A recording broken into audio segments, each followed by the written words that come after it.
है इसे और कारणों से, लेकिन अब ये आज मौला मानपुर जिला बन गया है, औंधी में तहसील हो गया है, कॉलेज खुल गया है, अब विकास के रास्ते पे चल पड़ा है। और इस क्षेत्र में अनेक बार मुझे आने का अवसर मिला और इस समय अभी दूसरे कारण से आया हूँ कि अपने लिए वोट मांगने आया था। तो भरी गर्मी में हजारों की तादाद में नौजवान हैं, महिलाएं हैं, किसान और मजदूर सब उपस्थित हुए और सब लोगों ने एक स्वर से इस क्षेत्र से भारी लीड दिलाने का विश्वास उन्होंने दिलाया है। मौला मानपुर इलाका तो खैर कांग्रेस का गढ़ रहा है, आगे की क्या स्थिति देख रहे हैं आप? आगे भी बहुत बढ़िया है, सब जगह बिल्कुल पूरा नांदगांव लोकसभा हर क्षेत्र में भारी उत्साह है। किसान मजदूर चाहते हैं कि 5 साल कांग्रेस सरकार ने और मुख्यमंत्री के रूप में मैंने जो सेवाएं की है उसके हमारे चाहे किसान हो, मजदूर हो, नौजवान हो, महिलाएं हो, सब 26 तारीख का इंतजार कर रहा है। इसी औंधी इलाके में बीजेपी लीडर बिरजू तारम की हत्या हुई थी बीते इलेक्शन के दरमियान। उस हत्याकांड का एनआईए जांच की घोषणा की गई है। ये जो हत्याकांड हुआ है इसमें भाजपा के शीर्ष लीडरों ने न केवल कांग्रेस की छत्तीसगढ़ सरकार पर, क्षेत्रीय विधायक पर भी एलिगेशन लगाए थे कि एक राजनीतिक हत्याकांड थी। अभी उस समय बोले थे टारगेट किलिंग की बात करते थे लोग, और अभी पूरे 5 साल में ये 3 टारगेट किलिंग का आरोप लगाया था। भारतीय जनता पार्टी के 3 कार्यकर्ताओं की हत्या हुई, नक्सलियों ने किया, और अभी 4 महीने नहीं बीता है, 3 महीने के भीतर ही 3 भाजपा नेताओं की हत्या हो गई। इसके लिए जिम्मेदार कौन है?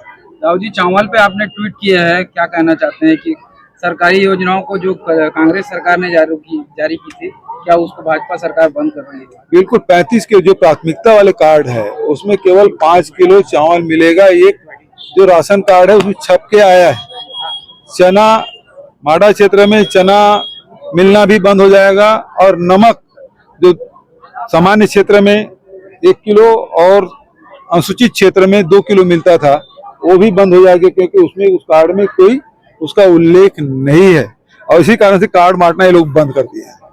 सर, आपके जो योजना थी कल्याणकारी, जो आपकी सरकार थी, और वो तमाम योजना बीजेपी गवर्नमेंट ने अभी बंद कर दी। इससे लोगों में भारी नाराजगी है।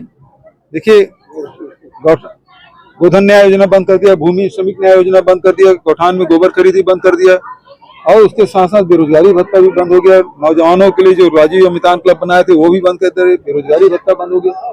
और आवास की जो योजना हमने 7.5 लाख लोगों के किस्त दे दिया था, वो दूसरे किस्त अता पता नहीं 18 लाख का दावा कर रहे हैं। उज्ज्वला योजना का पता ही नहीं है। जो हम लोग योजना शुरू किए थे उसको भी बंद कर दिया।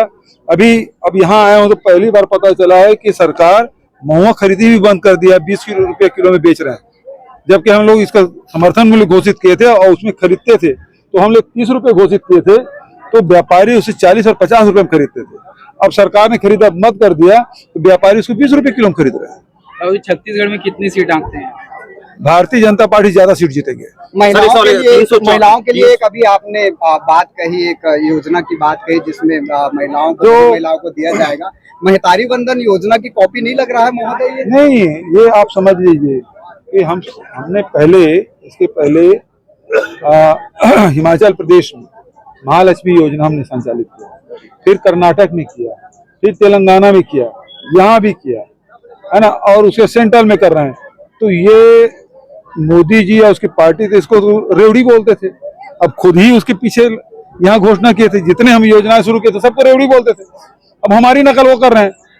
Thank you. 384 मैंने कहा कि भाई निर्वाचन आयोग तो सुनने से रहा, न्यायालय में भी सैकड़ों की तादाद में केस लंबित है, उसमें कोई फैसला आया नहीं है। ऐसे स्थिति में इसका केवल इलाज ये है,